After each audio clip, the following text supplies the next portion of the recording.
तो हेलो मेरे प्यारे बच्चों, आज की इस वीडियो में हम बात करने वाले हैं एक और मोस्ट इम्पॉर्टेंट टॉपिक, जो कि क्या है, फैराडे का नियम, फैराडे लॉ। एक माइकल फैराडे वैज्ञानिक थे जिन्होंने बहुत सारे एक्सपेरिमेंट के बाद बताया कि जो फैराडे का ये नियम है ये चुंबकीय प्रेरण पे या वैद्युत चुंबकीय प्रेरण पे काम करता है। तो इन दोनों नियम को समझने से पहले मैं आपको बता दूं कि अगर आपने इसके पहले के जो इम्पोर्टेंट डेरिवेशंस या वीडियोस हैं, अगर उसको नहीं देखा है तो जाके पहले उसे देख लें, ताकि वो जो इम्पोर्टेंट डेरिवेशन या लॉन्ग वीडियोस हैं या लॉन्ग क्वेश्चंस हैं आपको क्लियर हो जाए।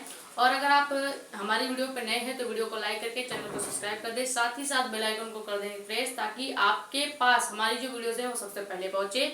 ज़्यादा से ज़्यादा इन वीडियोस को करें शेयर, ताकि और भी लोग जुड़े और ये फिजिक्स के इंपॉर्टेंट क्वेश्चंस या डेरिवेशन जो है वो पढ़ें। और एक प्यारा सा छोटा सा कमेंट कर दें, आपका जो डाउट हो आप डाउट पूछ सकते हैं हमारे पर्सनल टेलीग्राम चैनल पे, जो कि क्या है, जानकारी नीट की। तो यूट्यूब पे आपको इन सब की प्लेलिस्ट मिल जाएगी। प्लेलिस्ट का नाम क्या है, क्लास 12 फिजिक्स इंपॉर्टेंट डेरिवेशन 2025-26 करके प्लेलिस्ट है। आप उस प्लेलिस्ट से भी ये सारी वीडियोस देख सकते हैं। यहाँ तक हमने 22 वीडियो डाल दिया है। 22 जो वीडियो थे वो बिना फेस दिखाए थे, यानी कि वो वीडियोस हमने टेबल पे रख के बनाया हुआ था, यानी कि सिर्फ आपको कॉपी दिखती थी और पेन दिखता था, और हमारे एक्सप्लेन किए हुए जो बातें थी वो आपको सुनाई देती थी।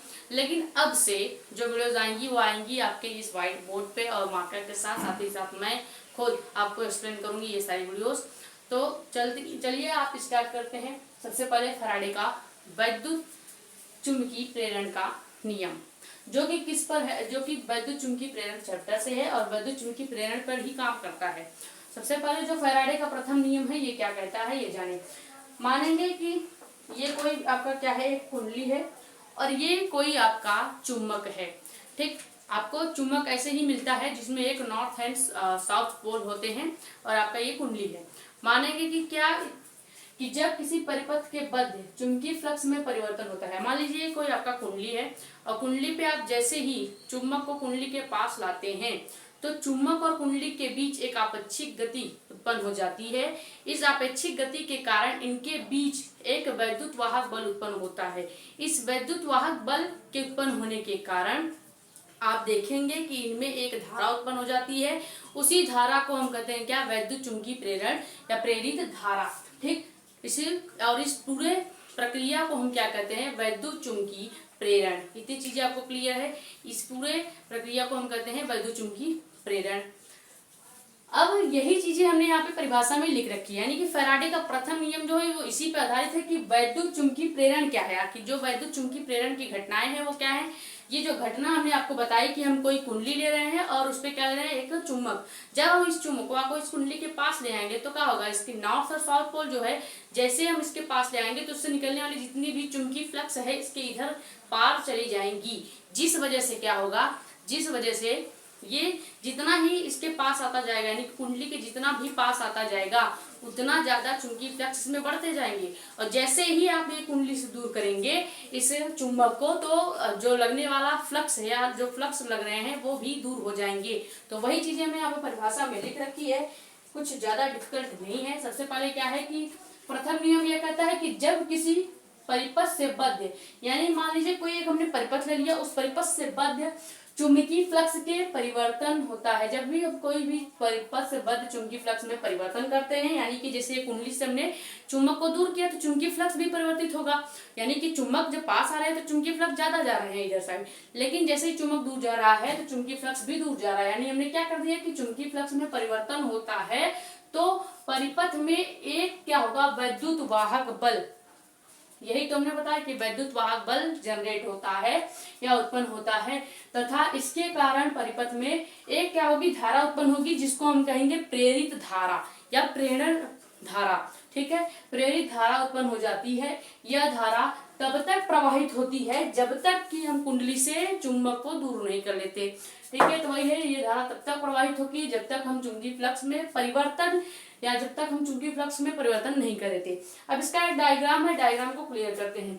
सबसे पहले ये कोई हम क्या मान लेंगे कि कुंडली, अब ये आपकी हो गई, ये आपकी हो गई क्या, कुंडली।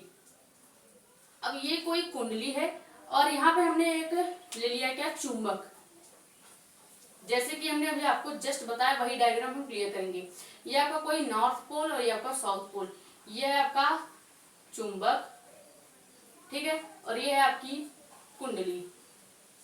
अब जैसे ही इस चुंबक को हम कुंडली के पास ले आते हैं, यानी कि ये प्रक्रिया करेंगे कि ये चुंबक है, इसको कुंडली के पास ले आ रहे हैं, तो जैसे ही चुंबक को कुंडली के पास ले आएंगे तो उसमें ढेर सारे चुंबकीय फ्लक्स निकलेंगे जो कि इस कुंडली से इस तरह से पार हो जाएंगे। ठीक, जैसे ही हम चुंबक को इसके पास ले आते हैं चुंबकीय फ्लक्स की संख्याएं बढ़ जाती हैं, और जैसे ही चुंबक को दूर ले जाएंगे इस कुंडली से, वैसे ही चुंबकीय फ्लक्स की जो संख्या है वो घट जाएगी। और इनके बीच जो धारा है वो कैसे आप पता करेंगे, तो धारा पता करने के लिए एक गैल्वेनोमीटर का हम प्रयोग करते हैं। गैल्वेनोमीटर आपको आपके घर में जो इन्वर्टर होता है उसपे जो स्टेबलाइजर होता है वहां पे आपको इस तरह से एक बॉक्स मिलता है, उसी बॉक्स में एक ऐसे कांटे जैसा स्ट्रक्चर मिलता है जो ऐसे ऐसे हिलता रहता है। आपको अगर नहीं समझ में आए तो आप ऐसे देखें, जब कभी आप स्टेबलाइजर में देखेंगे तो आपको ऐसे रीडिंग लिखी हुई दिखेगी, ऐसे आपको रीडिंग लिखी हुई दिखेगी, और ये सुई ऐसे क्या होता है घूमता रहता है, ये धारा को बताता है या करंट कितना है वो बताता है। तो यही गैल्वेनोमीटर जो हम यहाँ बीच में लगाएंगे, तो बीच में यहाँ पे जब गैल्वेनोमीटर लगाएंगे तो गैल्वेनोमीटर लगाने से आपको इसके बीच में जो प्रेरित धारा उत्पन्न हो रही है ये धारा पता चलेगी। तो ये जो पूरी घटना है ये है आपका फैराडे का प्रथम नियम, यानी कि फैराडे प्रथम लॉ। अब बात करते हैं फैराडे का द्वितीय नियम क्या है। ये तो आपको बल या धारा ज्ञात करने के लिए था, लेकिन जब फैराडे का द्वितीय नियम देखेंगे तो द्वितीय नियम देखने के लिए आपको ये पहले परिभाषा से एक इक्वेशन जनरेट करना पड़ेगा, जो कि इक्वेशन आपको क्वेश्चन हल करने में काम आएंगे।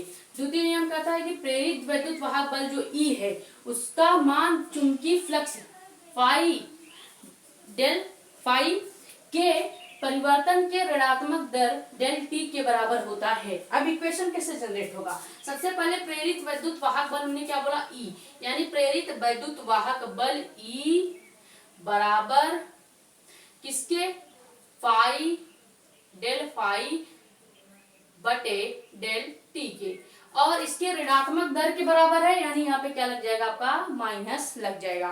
ठीक है, ये आपका जो इक्वेशन बन के आया यही आपका फैराडे का सेकेंड लॉ है।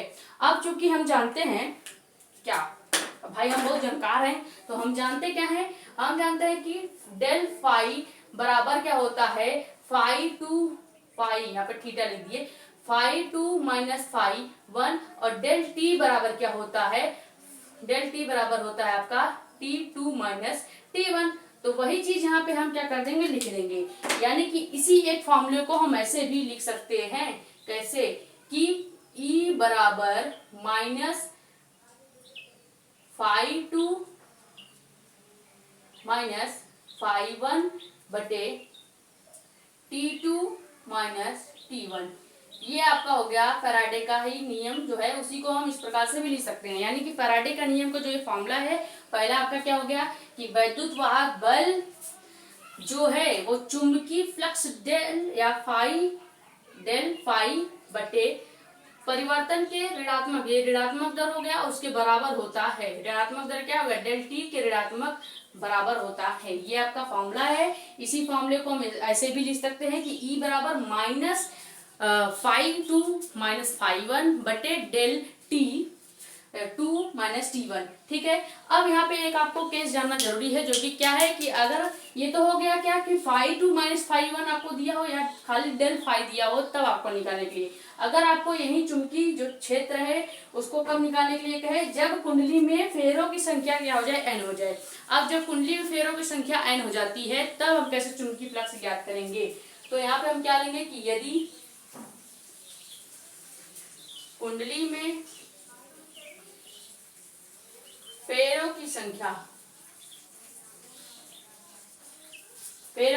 क्या हो जाए, n हो, तब जब कुंडली में फेरों की संख्या n होगी तो यही फार्मूला कुछ नहीं होगा, जो ये वाला फार्मूला है यहाँ पे आप n लगा देंगे, यानी कि कैसे, इसी फार्मूले में हम लगा देते हैं, जैसे कि E बराबर माइनस आपका था, यहाँ पे हो जाएगा कैपिटल N डेल, यहाँ पर डेल फाई इंटू में आपका होगा बटे डेल टी, ये आपका निकल के आया एक और फॉर्मूला। ये किसके लिए लागू होगा? ये तब लागू होगा जब आपको एक ही कुंडली में कई सारे फेरे दिए हों। जैसे कि मान लीजिए आपका कुंडली हो गया, अभी इसमें खाली एक फेरा हमने लगाया है, तो इसके लिए आप चुंबकीय प्रेरण का ये फॉर्मूला लगाएंगे। लेकिन जब हम इसमें ढेर सारे फेरे या चक्कर लगा दें, तब आप कुंडली में फेरों की संख्या n के लिए कौन सा फॉर्मूला लगाएंगे? वैद्युत बल E बराबर माइनस एन, कैपिटल N, जो कि फेरों की संख्या को बताता है, फिर डेल फाई बटे डेल टी। ये आपका फैराडे का द्वितीय नियम भी प्रूव हुआ। यानी हमने आपको फैराडे का प्रथम नियम और सेकंड नियम दोनों ही समझा दिया।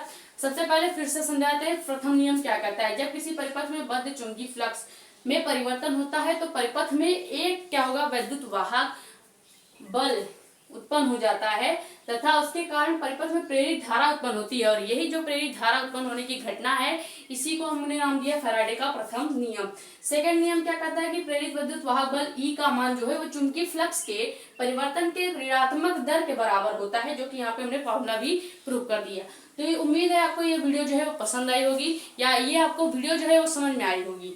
ज्यादा लंबे लेक्चर्स हम नहीं लेते हैं, मुश्किल से 15 या 20 मिनट का आपका लेक्चर होता है। लेकिन हाँ, इस लेक्चर के पीछे जो टाइम लगती है वो कुछ ज्यादा लगता है। तो आपको ये लेक्चर समझ में आया होगा। अगर लेक्चर समझ में आया या वीडियो आपको पसंद आ रही है तो वीडियो को लाइक कर दें, चैनल को सब्सक्राइब करके बेल आइकन को प्रेस कर दें, और नए हैं तो चैनल को सब्सक्राइब जरूर कर लीजिएगा। Thank you.